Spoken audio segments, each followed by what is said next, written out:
8 years age ఉన్నప్పుడు brain tumour గ్లయోమా surgery అయింది madam. దానివల్ల రైట్ సైడ్ పెరాలసిస్ ప్రాబ్లం వచ్చింది.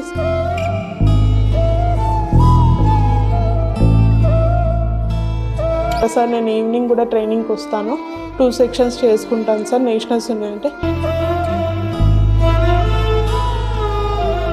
ఒక సెక్షన్ మేము చెప్పడమే ఫ్రీగా చెప్పడమే గ్రేట్, నువ్వు 2 సెక్షన్స్ కావాలని సార్ని ఎట్లా అడుగుతావు అని అన్నారు. ఇప్పుడు మమ్మీకి ఎవరు లేరు మాట్లాడడానికి, తను చూస్తే హ్యాండిక్యాప్, వాళ్ళిద్దరిని పక్కన జరిపేస్తే ఆ ఇల్లు కూడా, ఆ చిన్న రూమ్ కూడా వాళ్ళు తీసేసుకుందామని ఎవ్రీడే గొడవ పెట్టడం, కొట్టడం, నన్ను అట్లా చేయడం వల్ల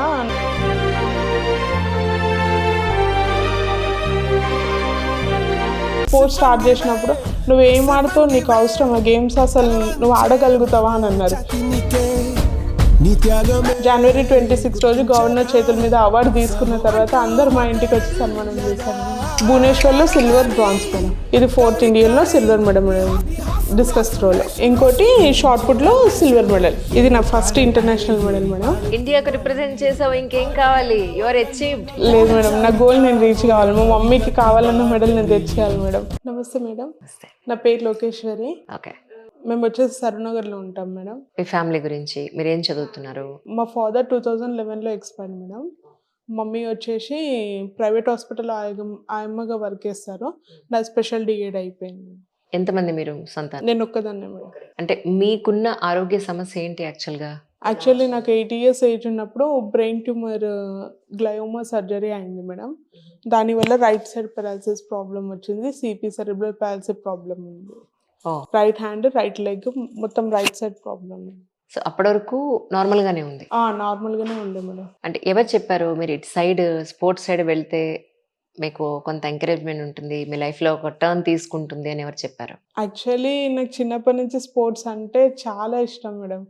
బట్ ఎప్పుడైతే సర్జరీ అయిందో స్కూల్కి వెళ్ళడం వల్ల స్కూల్లో నార్మల్, ఇంతకుముందు ఎలా ఆడేదానో స్కూల్ అనేది నార్మల్ ఉండకపోతుండే. అయినా కానీ ఆడాలి అని చెప్పి గ్రౌండ్, పీటీ పీరియడ్లో గ్రౌండ్కి వెళ్ళి ఆడడము అలా చేస్తుండే.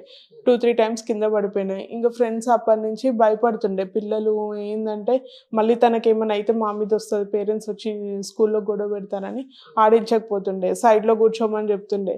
ఇంకా అప్పటి నుంచి గ్రౌండ్ అనేది నా లైఫ్లో ఉండొద్దు అనేది మర్చిపోయినా. నేను ఇంకా గ్రౌండే లేదు నా లైఫ్లో అని అనుకున్నా. బిఫోర్ ఆపరేషన్ అసలు నాకు ఎట్లా అంటే ఇంటి దగ్గర ఆడుతుంటే ఒక చిన్న సీసం పెంక కాలుకి గుచ్చుకుంది మేడం.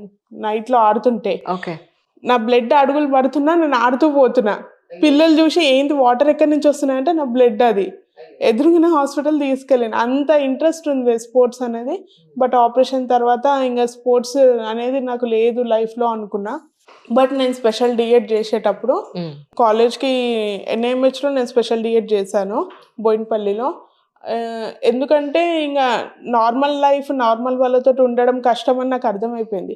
నాలాంటి వాళ్ళకే నేను సర్వ్ చేయాలి, నాలాంటి వాళ్ళతోటే నేను ఉండడం బెటర్ అనిపించి రీసెర్చ్ చేసి స్పెషల్ డిఎడ్ అనేది ఒకటి ఉంటుంది, స్పెషల్ ఎడ్యుకేషన్ అనేది ఒకటి ఉంటుంది అని అందులో జాయిన్ అవ్వడము. అక్కడికి వెళ్ళి డిఎడ్ చేసేటప్పుడు ఇట్లా స్పోర్ట్స్ ఉంటాయి అని తెలుసుకోవడం వల్ల ఓకే మాకు కూడా స్పోర్ట్స్ ఉంటాయంటే ఐఎమ్ వెరీ హ్యాపీ, ఒకసారి ట్రై చేయొచ్చు కదా అని చెప్పి జనరల్గా మా ఇంటి దగ్గర గ్రౌండ్ ఉంటే గ్రౌండ్తో సరూనగర్ స్టేడియంకి వెళ్ళాను. అక్కడ కోచ్, అథ్లెటిక్ కోచ్ ఉంటే సార్ దగ్గరికి వెళ్ళాను.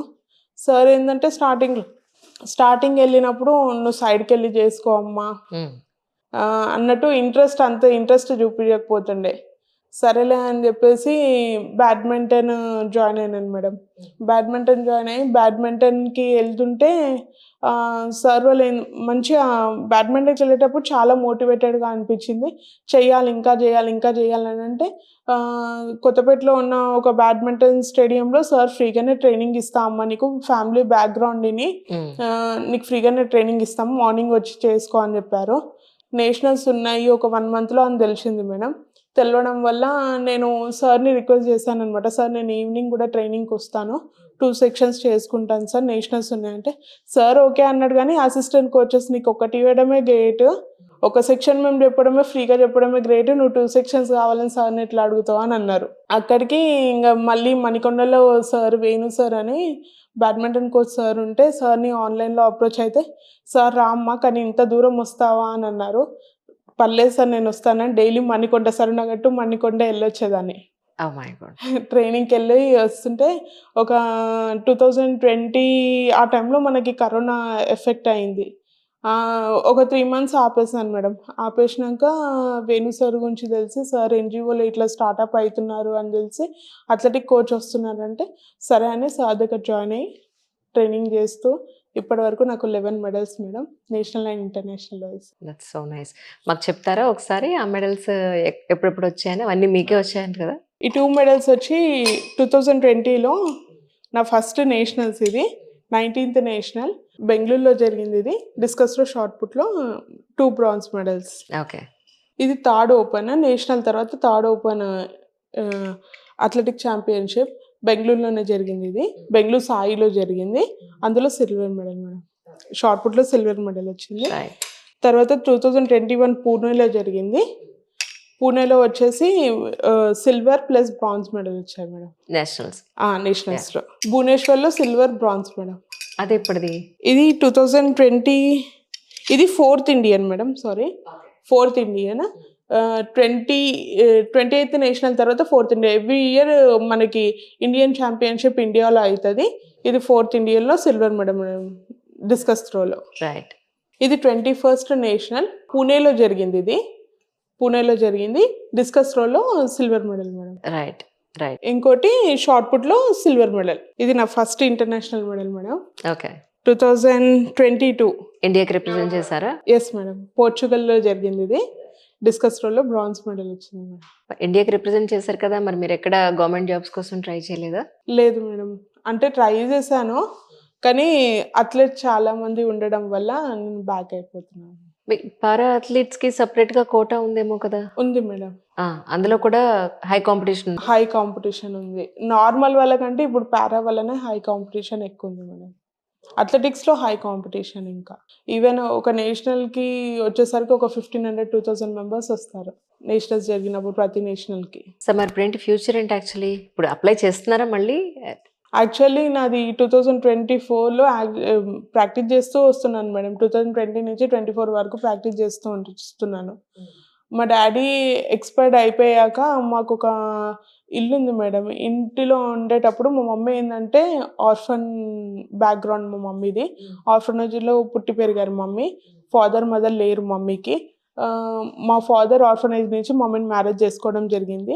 సో, మమ్మీ మ్యారేజ్ అయిన తర్వాత మా డ్యాడీ ఫ్యామిలీయే మమ్మీకి ఇంకా ఫ్యామిలీ లేదు మమ్మీకి.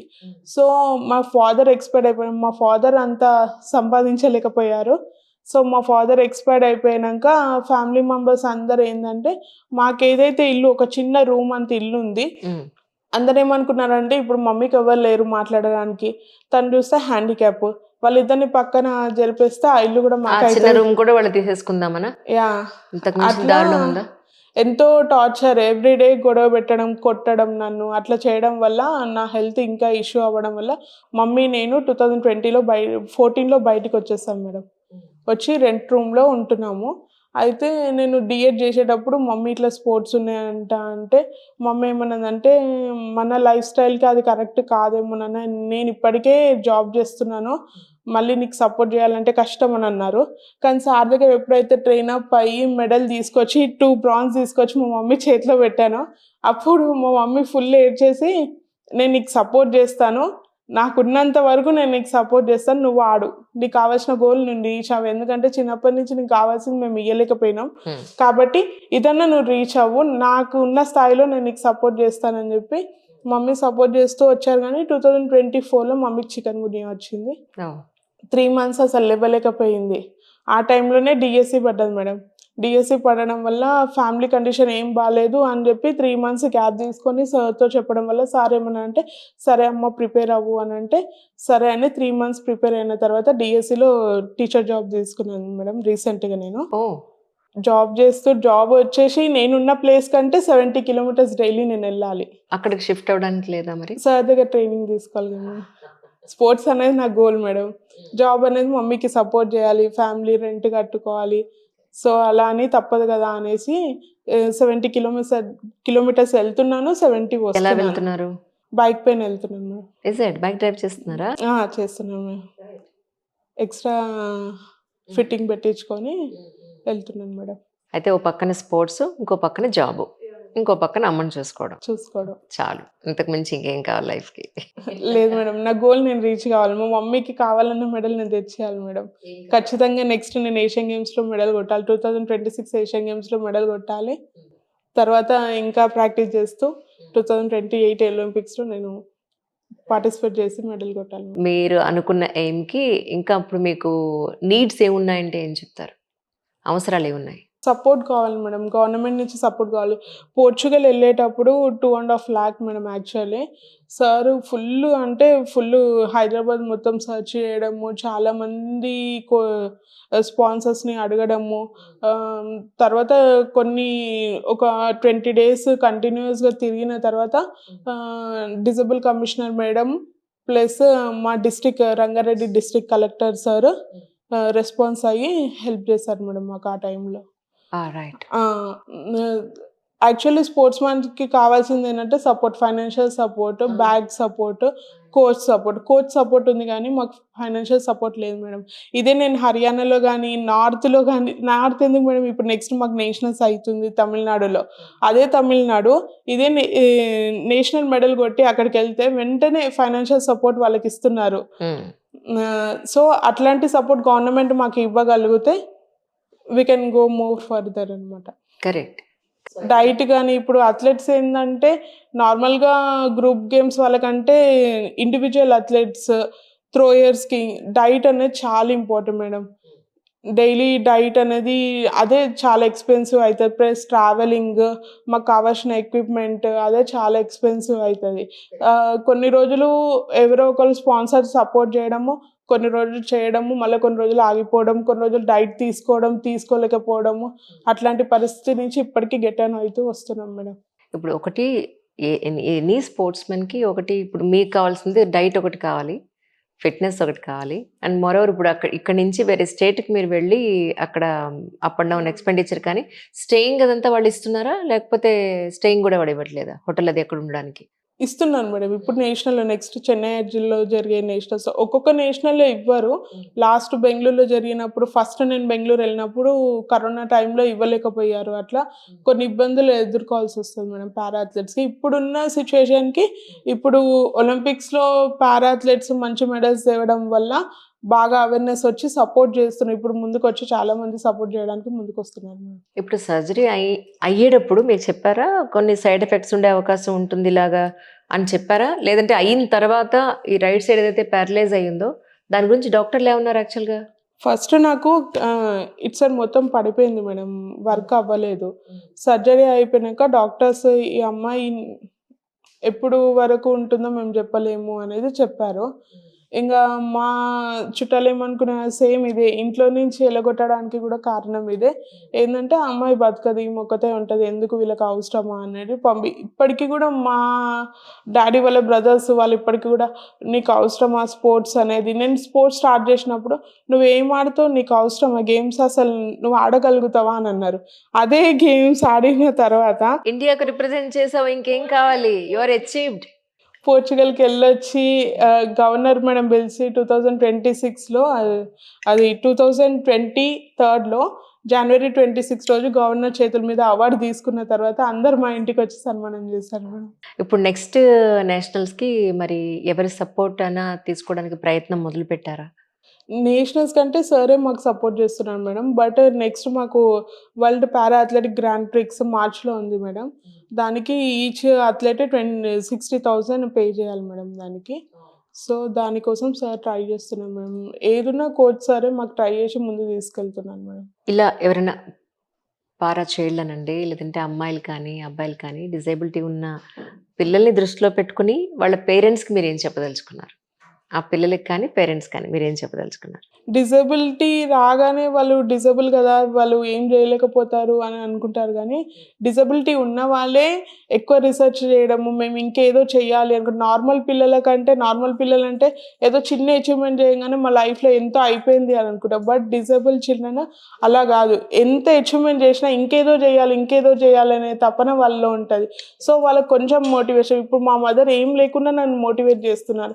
అట్లా కొంచెం వాళ్ళకి మోటివేషన్ ఇవ్వగలిగితే వాళ్ళు ఎంతో అచీవ్ చేస్తారనేది నా opinion madam. Wish you all success really. ఇంకా ఎన్నో ఇంటర్నేషనల్ అథ్లీట్గా గుర్తింపు తెచ్చుకోవాలని మనస్ఫూర్తిగా కోరుకుంటున్నాను. Thank you madam. Thank you so much Thank once again.